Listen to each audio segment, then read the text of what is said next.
Greetings and salutations, friends and gamers of all stripes. My name is GM Dave, and I am your man behind the screen.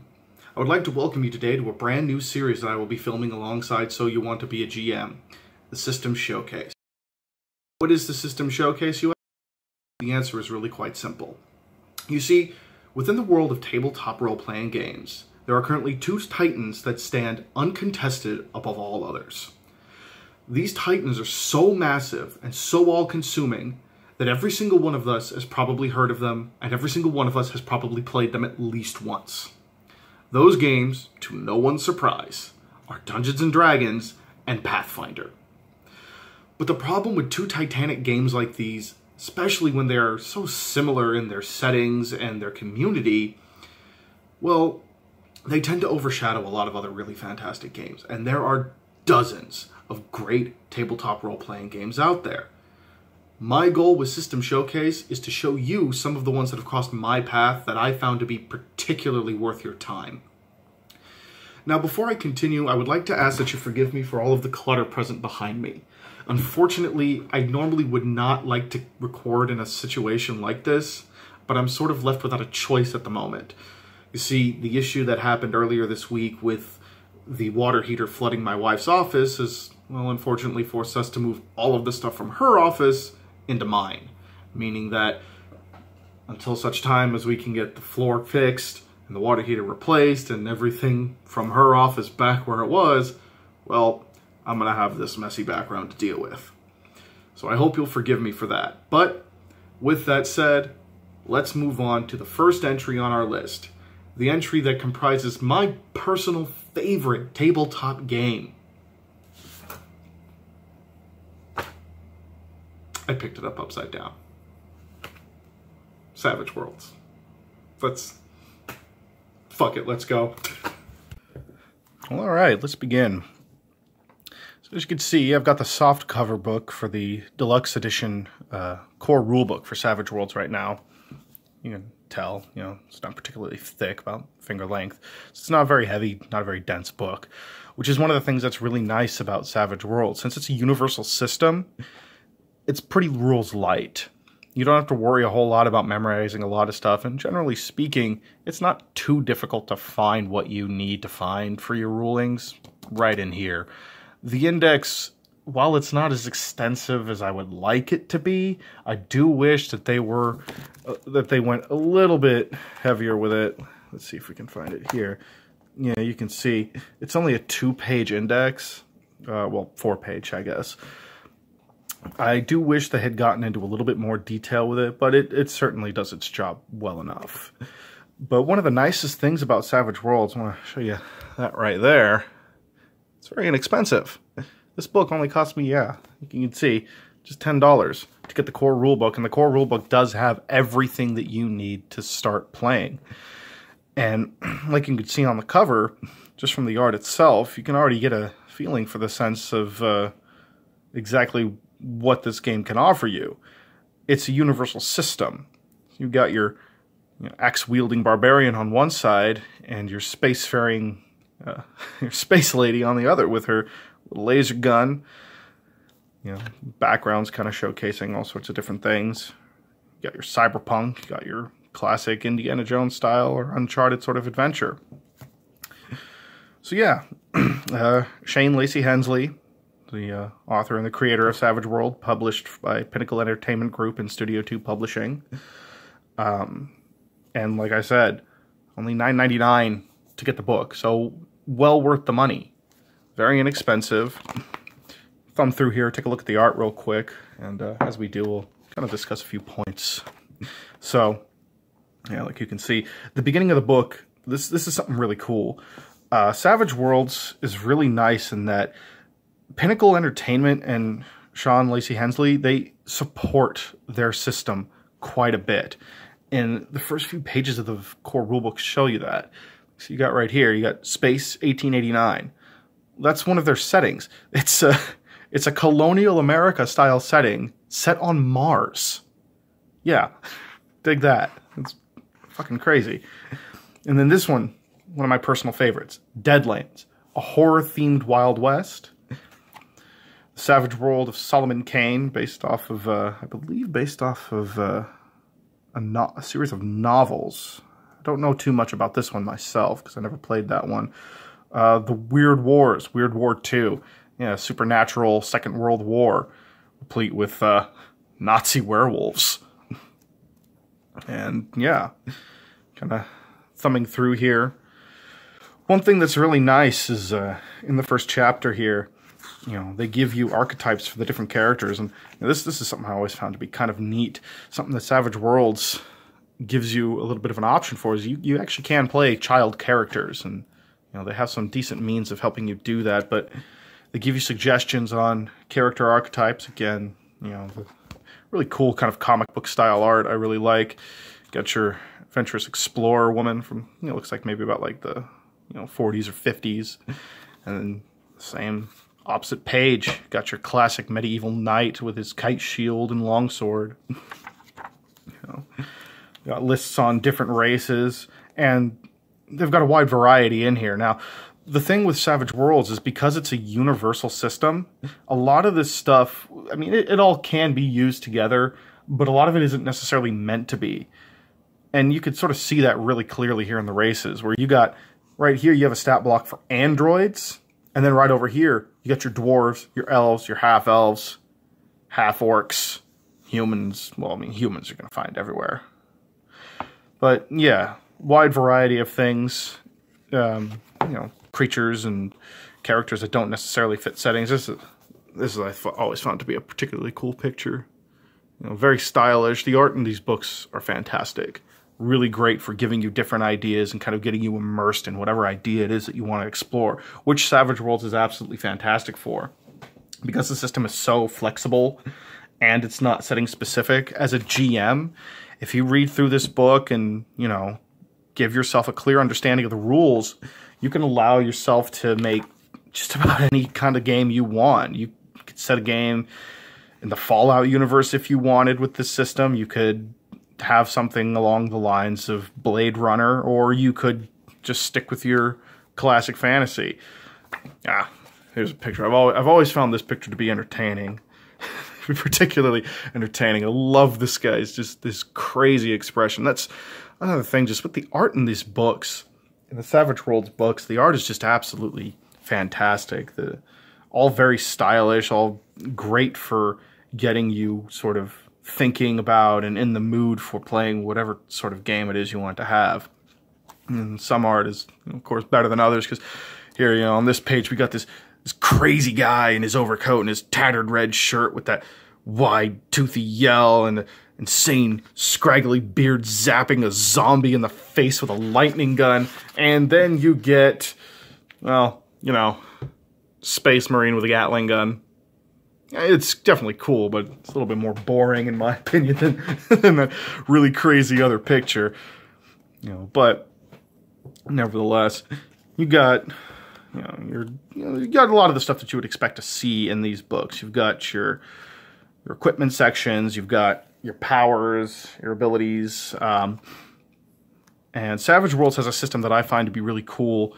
They use something known as, and it's essentially kind of similar to, I guess in Pathfinder, you could say it's similar to the traits and drawbacks system that they put in alongside feats. Although, for Savage Worlds, it's more impactful. They have what are called hindrances and edges. When you start the game, you know, depending on the number of edges you pick, edges being very similar to feats in Dungeons and Dragons and Pathfinder, you also have to select a certain number of hindrances to counterbalance those.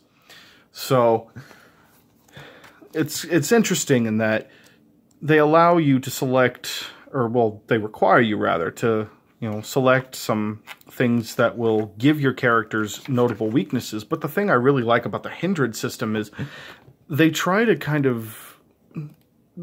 sort of push for creativity with it.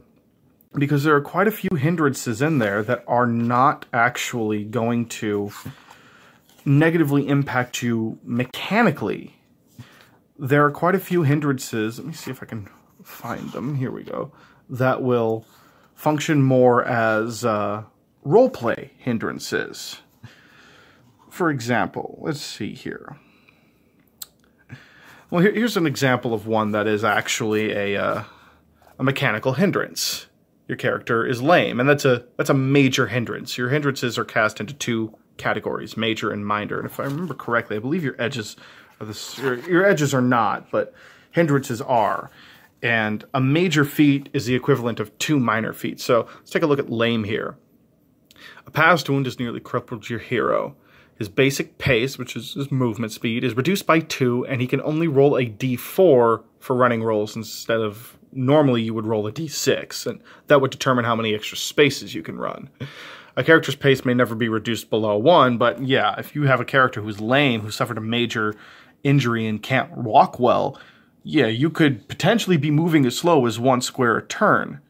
But then, on the other end of things, you could have something that's a little more roleplay focused, like delusion. I don't know if you can read it very well. There we go. Delusional. Your hero believes something that is considered quite strange by everyone else, and this can be a minor or major hindrance. So minor delusions are generally harmless, and the character will usually keep them to themselves. Things like government puts sedatives in soft drinks, dogs talk, we're all just characters in some crazy tabletop game. Doesn't say that exactly, but yeah, it says it right there. We're all just characters in some bizarre game. Major delusions express, they will express the view on it more frequently, and that it can occasionally lead to danger, like government is run by aliens, hospitals are deadly, I'm allergic to armor, and zombies are my friends, are the examples that they give. Now, none of those have any mechanical impact on the game. And like I said, that's something I think is really, really neat about the hindrances system that Savage Worlds designs. About half of the hindrances in here, possibly more, aren't actually mechanical disadvantages. They're roleplay disadvantages. So the game encourages you to roleplay these out and bear these in mind for your character. And that's something I've always really enjoyed. And Savage Worlds is great for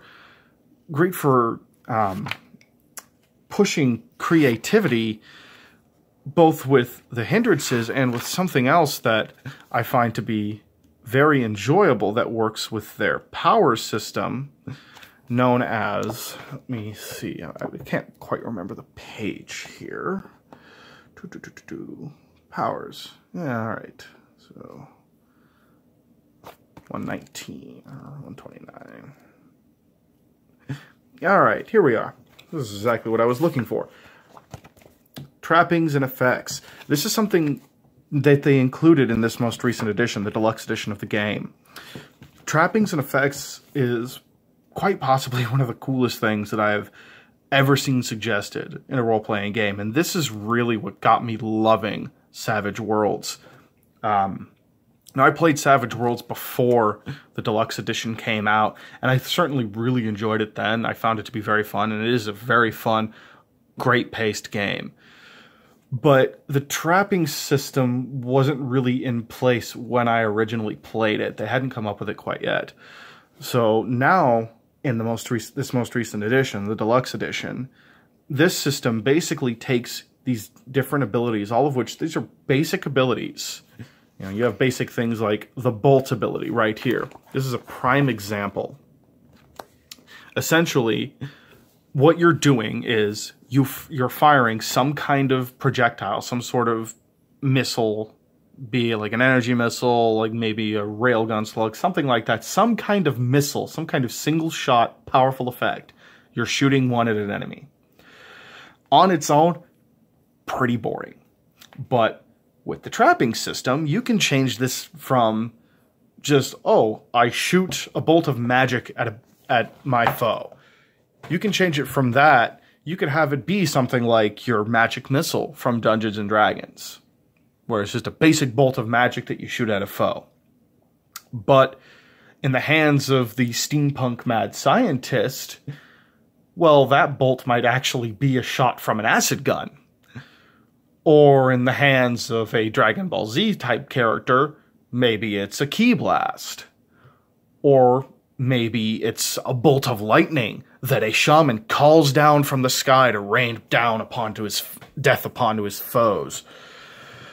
The trapping system because of how it's designed, it basically states, you know, take this ability, talk with your GM, and both of you together work at, like, based on what the player wants. Now, the player is the one who decides the basic idea of how it works.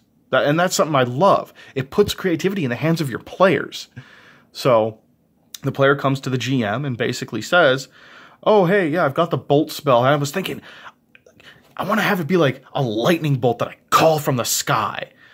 And then based on that description, the GM can say, okay, so yeah, it'll be a lightning bolt that you call from the sky. Because it's electricity, when you use it against people in metal armor or machines, it's going to deal extra damage, but you can't use it indoors because it's a lightning bolt you call from the sky. Now, none of that is officially in that spell. None of it exists here in this entry, but because of how the trapping system works, it gives you the options to freely modify this spell based on what your players want in ways that make sense and give more depth to the ability. Which is absolutely fantastic. And another thing, too, is, let's take a look at the character sheet here real quick. You can see, it's a single-page character sheet.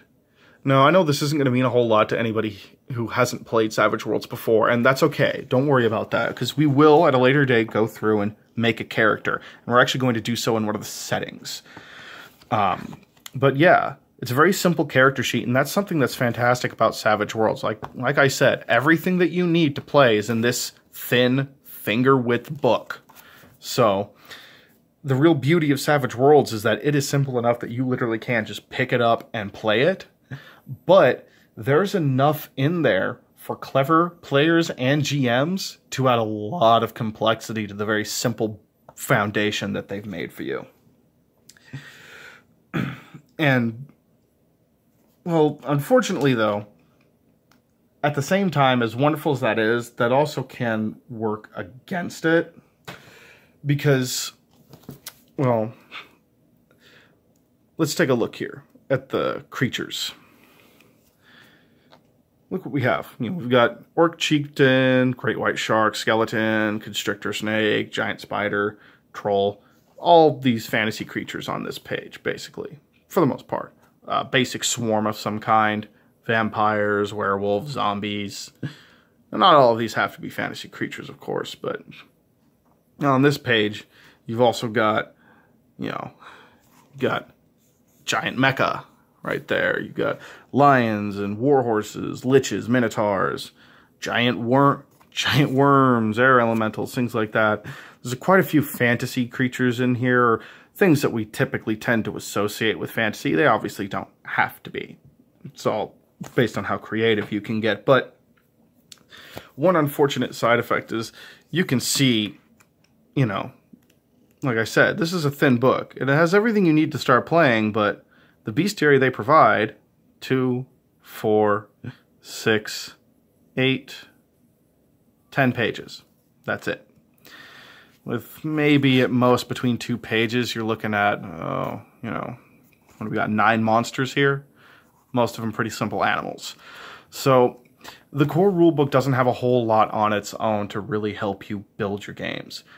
But that's because the core rulebook by itself is not where Savage Worlds is meant to shine. Savage Worlds shines in its settings. And the next time, we are going to explore one of those settings, and in that setting, we're going to explore character creation, and eventually, at some point, we're going to get to playing a game to show you guys exactly how Savage Worlds works. And that setting is going to be my favorite one. Deadlands, the Weird West. So I hope you found this to be informative and useful. I hope you had your interest sparked by this video and are looking to give Savage Worlds a try and look into it. Like I said, one of the wonderful things about this game is just, and look at this art again, it's absolutely fantastic. One of the wonderful things about this game is because it's setting non-specific, that gives the people behind it and outside publishers as well a lot of free room to publish their own settings for the game. And all of these settings can work fantastically well. And I've played 2 myself, Necessary Evil and Deadlands. and Necessary Evil being one wherein you play supervillains in a world where aliens have killed all of the superheroes, so the supervillains are the last line of defense. But we will be exploring Deadlands on the next entry of this series, going through character creation. As usual, I am GM Dave, your man behind the screen. I hope you found this video enjoyable. As always, players, roll high, roleplay well, and game on.